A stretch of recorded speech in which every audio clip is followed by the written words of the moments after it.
Hey friends, Mark Holmes here, and as always, thank you guys for watching, commenting, and subscribing to the Joe Blue Sports Report. Without you guys, this literally does not work, man.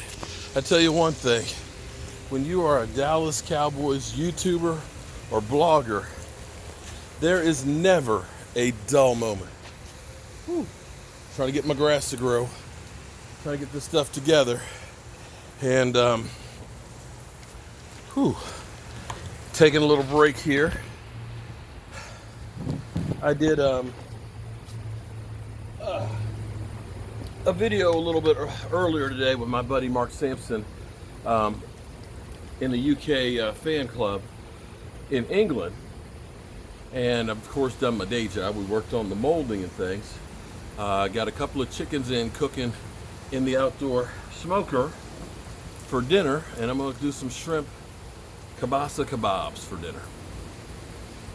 And I'm still working on getting this whole yard over here together for the regular season. And we got a game on Thursday night, Hall of Fame game. If I can just get the money together, get my TV to go out here, will be perfect. But I've been unloading gravel and stuff, trying to get the stuff put in here. And my phone has been literally going crazy because everybody is going crazy about Zeke Elliott. Let's relax for a minute, okay? You're hearing about this lawsuit, $20 million the person is suing for because of a car accident. Here's the thing. This was a car accident that happened in 2017. Police reported as a minor car accident, fender bender. Cars are built today that they have a crumple zone. They're not designed like when I grew up because we had a lot of steel. They would hit shit and bounce off and nothing, wouldn't have a scratch, but people were dead. The cars are designed now with crumple zones. That's why when you see an accident, you see the whole front of a car is just destroyed, because it's designed for the engine to go up underneath the body and for the body to absorb the impact, the airbags go, and people survive. So it doesn't take a lot to have much of an accident or have a lot of damage with the vehicle. So this is a case where the guy's car is set at $30,000 worth of damage. It's a lot. Depends on the kind of car. My daughter had a fender bender in her little Kia, whatever it was, and they barely touched the side of it, and it was $14,000. And I looked at it, I was like, but it's just the trunk that's messed up and the side fender. They're like, yeah, but it's more damage that can be fixed. It's total. Don't take much. But I remember I was driving my truck. No, excuse me, my Expedition. This is when I had my Expedition. And the light turned green. The person started and it kind of stopped. And my Expedition touched their bumper with the plastic license plate cover. Didn't break the plastic cover, and it put a little scratch on the fender. The insurance company said it was $600 to fix that scratch. They in turn claimed, now keep in mind this, the plastic cover on my license plate did not break. The insurance, $600 worth of damage to the car to basically paint the scratch. It was a family of 4 in the car.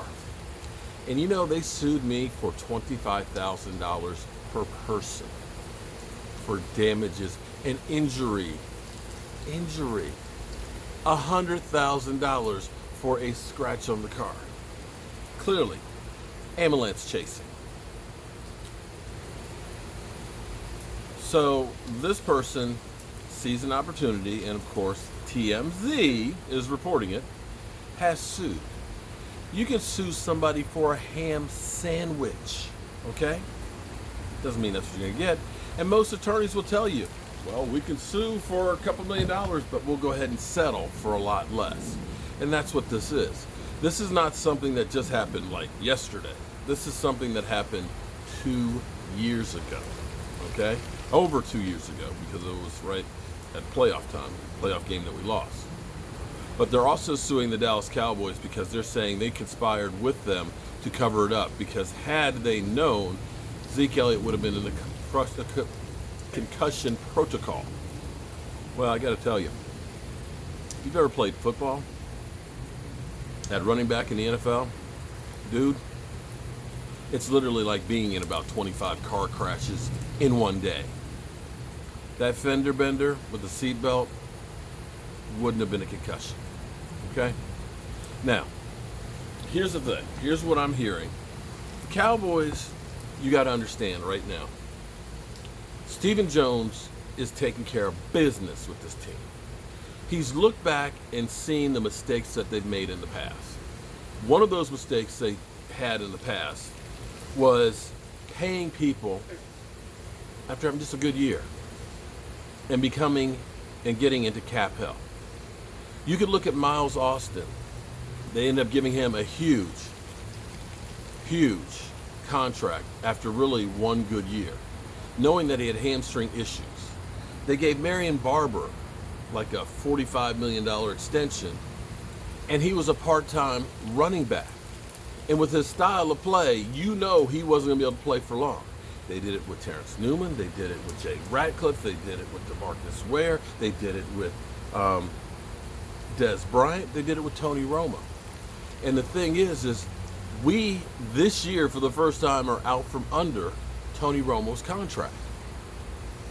We paid Tony Romo on the cap last year and the year before, even though he didn't play. We paid Des Bryant on the cap last year, dead money, even though he didn't play. So when the Cowboys took their time getting DeMarcus Lawrence deal done, they got an out in that contract. After 3 years, if they want to or need to, they can say bye. So yeah, it's a $105 million contract, but really it's a $65 million. And they were already gonna have to pay him $20. That was a smart business decision. That gives you options. If you look at where the Redskins signed Alex Smith, they're paying him $20-some million this year. They're paying him $20-some million next year. There is no out in there. The team is screwed. They're hamstrung because of that. So they look at Todd Gurley's contract and they say, Todd Gurley, well, he's got arthritis. No guarantee he's going to be the same. We got 3 more years of this contract. And they're looking at that with Zeke Elliott, and they're trying to take their time and make sure that if it ends up being that these accidents waiting to happen that pop up years later, if he's suspended by the NFL, if arthritis sets in, that they have a way to recover. And it's the same thing with Dak and Amari. They're trying to make sure that they get the best deal that they can for the Cowboys and the organization and for the future. It's not a matter of not wanting to sign guys. What you want to do is you want to sign a guy and you get the money and the value out of that contract. Because we can't go back to where we were, where you pay Dez, and Dez really isn't a factor for 3 years, but he's still getting paid. You cannot do that in today's NFL. And that's where it's taking time to get these things done. Zeke, I'm not mad at him for looking at this and saying, yeah, exactly. That's why I want to get paid now, because there's no guarantees for me. I can give you everything that I have, and all of a sudden I'm hurt and I'm done for the rest of my career, and you walk away scot-free. It's a difficult situation. But understand, every big contract with the Dallas Cowboys is always ugly. Kind of like me. Ugly. So just relax, take it easy, take a deep breath, and until there's something to truly worry about, don't put it in your mind. You've got no control over it. And worrying never fixed any problem. Now, Alfred Morris has been given no guarantees about making the team or being on the roster if Zeke Elliott comes back. He knows that, but he's going to be trying to play and make a spot on this roster, so that way, even if Zeke comes back, that I make an impression where the Cowboys say, you know what, I got to keep that guy on the team. He's just looking that good. He's a great insurance policy for us. And you got a lot of guys that are going to be that way, because right now, we got 27 guys that are out there working out as we speak that want a job with the Dallas Cowboys. Can't keep them all. All right, guys, I got some more work to do. I got a couple more bags of rocks to bring down. I got to write up a couple of contract proposals. And of course, I got to do YouTube and cook dinner. But I'll see you guys later on.